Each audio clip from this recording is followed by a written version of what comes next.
জীবন কখনো সহজ ছিলও না আর কখনো হবেও না, কিন্তু কঠিন পথগুলো আমাদেরকে শক্তি যোগায় আর প্রতিটি পদক্ষেপ আমাদের নতুন গল্প লিখতে শেখায়। আসসালামু আলাইকুম, কেমন আছেন সবাই? অনেকদিন পরে আমরা সবাই মিলে একটা দাওয়াতে যাচ্ছি, পরিবারের সবাই মিলে।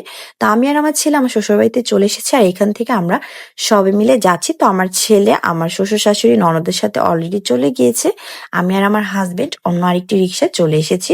তা আমরা হলো মূল প্রোগ্রামে চলে এসেছি, আর এখানে এসে হলো আমরা খাবার দাবার খাওয়ার জন্য বসে পড়েছি। আর এখানে কিন্তু অনেক পরিমাণে ভিড় ছিল, অনেক মানুষের আয়োজন করা হয়েছে। তো আমাদের খাবার দাবার খাওয়া শেষ, তো দেন হলো আমরা বাহিরে একটু হাঁটাহাঁটি করতেছিলাম। আর এর মধ্যে দেখে একটা কিউট বিড়ালের ছানা এক ভাগিনা নিয়ে আসছে। তো তার থেকে হলো আমি বিড়ালের ছানাটা একটু নিয়েছি আর ওকে আদর করতেছি। এত কিউট ছিল বিড়ালটা, যার কারণে ওকে আমি কুলে না নিয়ে একদমই পারছিলাম না। তো আমাদের দাওয়াত খাওয়া শেষ, তো এরপর আমার ছেলে বায়না ধরতেছিল সে একটু ঘুরতে যাবে। তো কোথায় যাওয়া যায় ভাবতে ভাবতে আমরা চলে এসেছি পুরান এয়ারপোর্ট। তো এখানে কিন্তু অনেক সুন্দর একটা জায়গা, আর বাচ্চাদের জন্য বিশেষ করে অনেক ভালো একটা ঘোরার জায়গা। আমার ছেলে এখানে আসলে অনেক বেশি এনজয় করে, আর সে সবসময় এখানে আসতে চায়। সে এখানে আসলে অনেক বেশি এনজয় করে, কারণ এখানে বাচ্চাদের অনেক ধরনের রাইড আছে, সেগুলোতে আসলে সে খেলতে পারে, এটার জন্য ওর অনেক বেশি ভালো লাগে। আর এই যে অনেক বাচ্চারা কিন্তু এখানে বল নিয়ে আসছে, তারা কিন্তু বলও খেলে।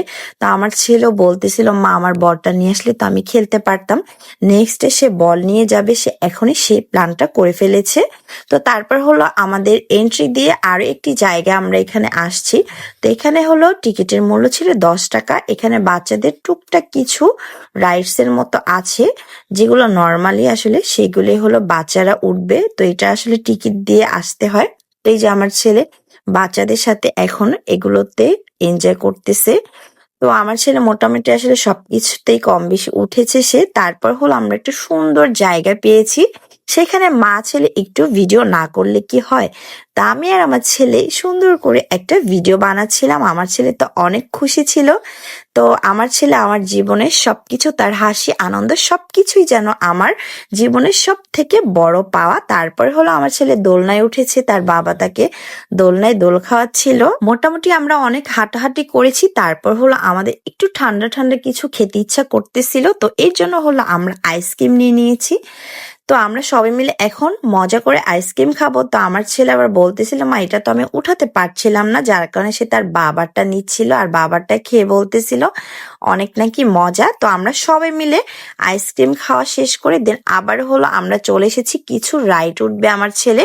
আর আমার ছেলে এখানে উঠলে অনেক বেশি সে এনজয় করে, সেখান থেকে আসতেই চাচ্ছিল না। অনেক কষ্ট করে হলো তাকে এখান থেকে বের করছি, বলছি যে বাবা আরো রাইডস আছে সেগুলোতে তো উঠতে হবে বলো।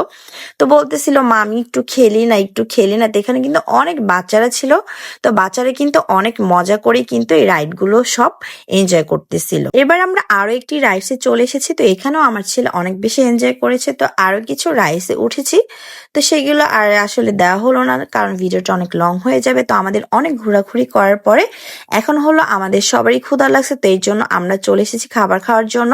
আর এখানে এত পরিমাণ ভিড় ছিল, আসলে নিচতলায় দোতলায় সব জায়গায় বুকিং ছিল। অনেকটা সময় লেগেছে আমাদের খাবার অর্ডার দেওয়ার পরে আসতে।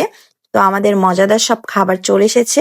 তো এবার হলো আমরা সবাই খাবার খেয়ে দেন বাসায় চলে এসেছি। আসার পর একটু ভিডিও করতেছিলাম, তো এর মধ্যে আমার হাজবেন্ড আমাকে নতুন টাকা দিচ্ছিল, আর এইগুলো হলো আমার ট্রিটমেন্টের জন্য আসলে প্রয়োজন।